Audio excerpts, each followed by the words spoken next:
Good morning, church. World over, the Christians are observing this Holy Week, which starts with the triumphal entry of Jesus in Jerusalem, which is the Palm Sunday, and then it ends with the Resurrection Sunday, Easter. And this Passion Week or the Holy Week or the last week in the ministry of Jesus is so important for Christians. Uh, we see that if you look at the four Gospels, there are 89 chapters in total, and out of that, 29 chapters are dedicated just for this one week.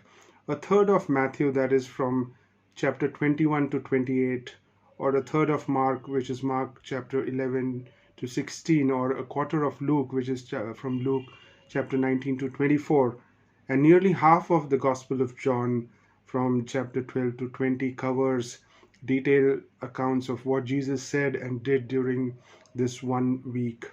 And we see it's not so much about the miracles or the teachings of Jesus, uh, but the weightage is on this last week because that's the week which counts, which changed the mankind's destiny, and we know the reason for it. There are so many popular events in this week, right from the Palm Sunday and then uh, Jesus entering the temple, cleansing of the temple, and there are so many.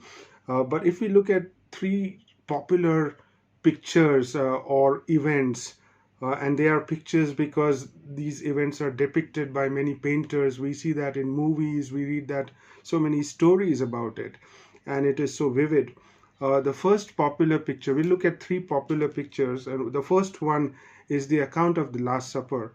That's when Jesus is breaking the bread and wine with the disciple. But before that, one very important thing what Jesus did, and this is covered in John chapter 13, and that is he washes the disciples' feet. And this is unique. This is a picture of humility. But if we have to describe this picture, it is about serving.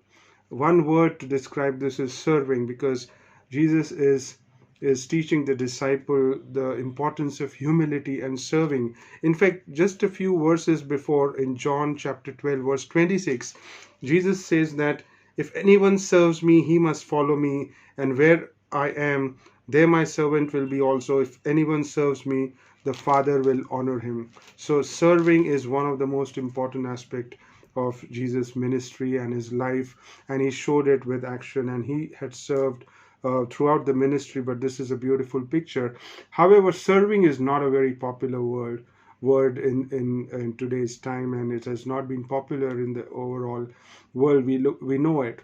Uh, for Jesus, it was the ultimate purpose. We read that in Matthew's chapter 20, verse 28, that just as the Son of Man did not come to be served, but to serve and to give his life as a ransom for many. This is also in Mark chapter 10, verse 45. Or and that's what we are called to serve one another, to serve God. That is our ultimate purpose. That is how we love God. In John chapter 12, verse 26, we already read that. Although this is not a very popular word in this world, but it is an important aspect.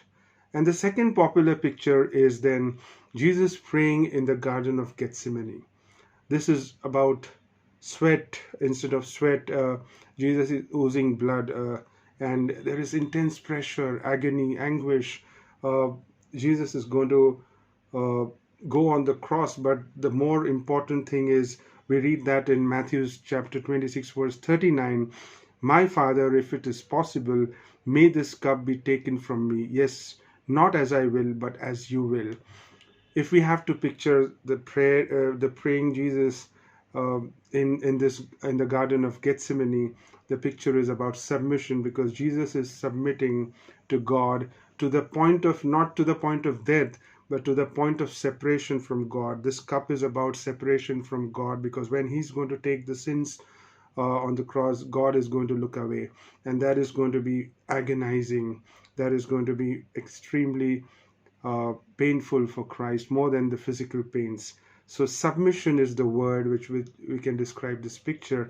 This picture is very popular, but the word submission is not popular. We know that uh, spouse submitting to one another, husband submitting to Christ is not as popular.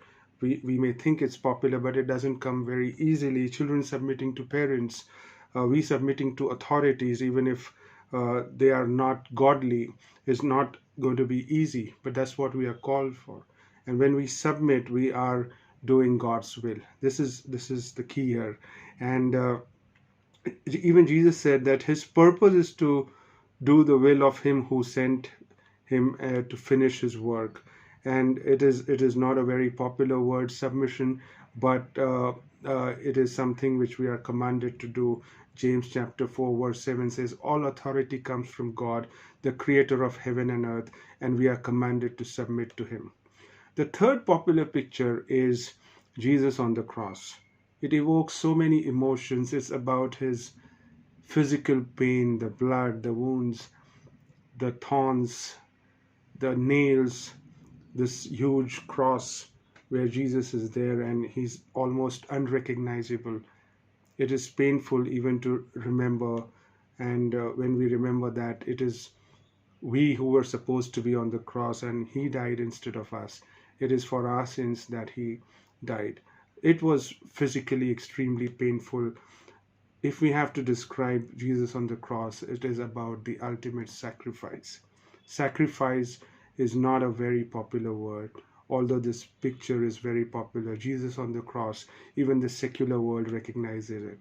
But the sacrifice is something which is not very popular. But Jesus sacrificed joyfully. If we read Hebrews 12, verse 2, he endured the cross because he knew that even if he's going to be thirsty, we will have the living waters. He became lonely on the cross when he was separated from God so that we would have fellowship with God forever. He endured the pain so that we will have painless bodies in heaven. He he was the ultimate expression of sacrifice for our sins.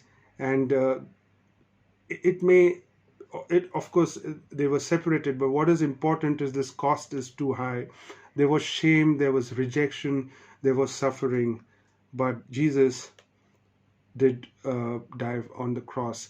And because of that, we have the capacity to understand his love in the real sense. The cross teaches us the real love of Christ. The cross enables us to receive the real love of Christ, and the cross motivates us to share the real love of Christ.